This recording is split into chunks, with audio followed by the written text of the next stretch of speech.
Circuit number 3 of the Easter program is more of a mobility session. Exercise number 1 is called Adductor Rocks.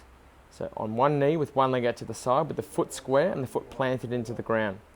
Mitch is going to breathe in as he sits back on his heel and breathe out as he comes forward.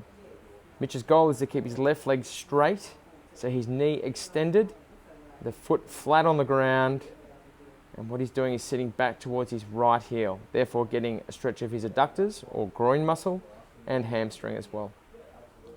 Exercise number 2 is called the bow and arrow stretch.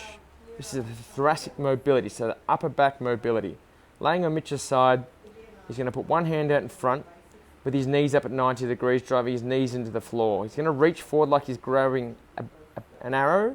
He's going to pull that arrow back and rotate through the body, through the lower shoulder blade. He's going to come back, breathing in. He's going to reach forward, grab the imaginary arrow, draw the arrow back, keeping the knees driven into the ground, and rotate around towards the other side, opening up that anterior shoulder and chest.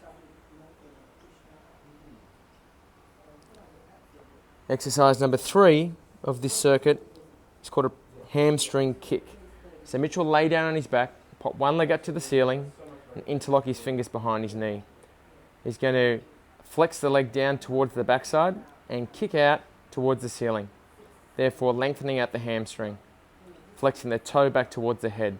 Head relaxed on the ground so you're not straining any neck muscles, and kicking up and down, a dynamic hamstring stretch. The next exercise is called a prone hold tap. This is for core stability or core strength. So Mitch is going to drive his hands into the ground, trying to tear the carpet apart with his hands. Keeping the body as still as possible, he's going to reach across to the opposite shoulder. He's going to fight to keep his ribs down and tuck his imaginary tail between his legs, breathing fluently. You can regress to a kneeling prone hold tap as well. Or you could even do one with your hands on a dinner table, for example. Good, there he is with a higher support for his hands, therefore regressing the exercise, making it easier to complete. And the last exercise of the circuit is called the world's greatest. This is an all-round stretch which gets multiple muscles and joints. Mitch is going to reach across to his right shoulder with his left hand, rotating around towards the ceiling.